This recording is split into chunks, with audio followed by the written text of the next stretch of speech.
In the last segment of Armageddon, now Dwight Wilson, the chapter Balfour Betrayed, we've been tracing the speculation in the 1930s about the date of Christ's return and the sure prophecy of Ezekiel 37 being fulfilled, the bones coming together, and this being a clear prediction according to premillenarian speculators in the 1920s and 30s that Israel was to be restored and restored forever to its land. Wilson goes on, fulfillment of prophecy was not the only basis of premillenarian support for the restoration, that is, the restoration of the Jews to Palestine. There were also selfish motivations. As the Evangel magazine bluntly put it, some may ask, what is the practical value to us of all these things happening to the Jews? There is much value, for great blessing comes to the Gentiles in the restoration of the Jews. Zechariah 8:23 was cited as supporting evidence. In those days shall it come to pass that 10 men shall take hold of the skirt of him that is a Jew, saying, We will go with you, for we have heard that God is with you. But according to the usual premillenarian interpretation of this passage, certainly according to the Scofield Reference Bible, this refers to a time after the church has been taken out of the world.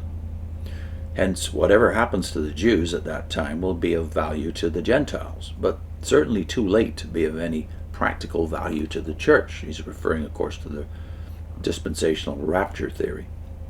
Another argument was an appeal to American nationalism. Quote, every nation on the face of the earth that has persecuted and mistreated the Jew has had to pay for it. That is the reason America is enjoying more prosperity than the rest of the world. End of quote. It was also explained that the real reason the Czar had been shot by the Bolsheviks was his terrible treatment of the Jews. In a 1938 comment on President Roosevelt's decision to allow Jewish refugees from Germany to come to America, the Evangel stated, quote, nations, like individuals, reap as they sow, and we are confident that the nation which grants refuge to the wandering sheep of the house of Israel shall in no wise lose its reward. This expectation of reward was based on Genesis 12:3. I will bless them that bless thee, and curse him that curseth thee. This same argument was used in opposing Britain's decision to limit Jewish immigration to Palestine. Moody Monthly prophesied doom. Pharaoh issued a similar edict in Egypt some millenniums ago, Moody Monthly said, but it worked more disastrously for the Egyptians than the Hebrews. And we predict that history will repeat itself. End of quote. This editorial was the occasion for an interesting exchange with a reader. The editor had observed that the Jewish minority in Palestine would never quietly submit to the will of the Arab majority there. One reader took issue in a letter to the editor, saying it was not easy to see why the majority should not rule in Palestine just as they did in democracies in the United States and the United Kingdom. The editor's terse rebuttal was a straightforward statement of the premillenarian mind, which believes that the normal rules of international law do not apply to the Jews. And here's an extensive quote. The British limitation of the Jewish population in Palestine is doubtless good human statesmanship for the time being. But when Great Britain or any other nation begins to deal with the Jew in Palestine, it enters on supernatural territory, and the ordinary rules of statesmanship do not work. Our friend thinks that the Jews in their God-given land should govern themselves, or be governed by the principles that maintain in a democracy like the United States. But with all his intelligence and piety, he has read the scriptures to small purpose when he thus thinks.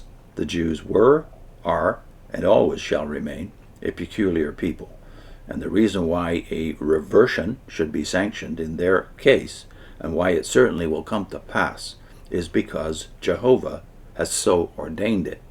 End of quote.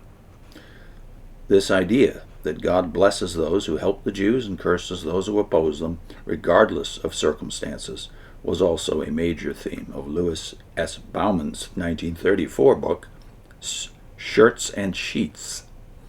There is some irony in these suggestions of the proper direction for governmental policy, for the premillenarians, along with other conservative Christian groups, opposed church involvement in politics and social action as advocated by the liberal churches, the so-called social gospel. But this kind of issue involved premillenarians at a very deep emotional level. They had likewise involved themselves in the political issue of national prohibition during the 1920s and early 30s, and to a lesser extent, in the periodical literature at least, in opposing the Catholic presidential candidate Al Smith in the 1928 election. By and large, however, they were reluctant to let their approval or disapproval of politics or policies grow to the level of political action. I'll put in a link to a video we did about Jeremiah 31 that was entitled Yahweh's Everlasting Love, that is, His covenant faithfulness or fidelity, versus J.W. Org's conditional contract. See you soon.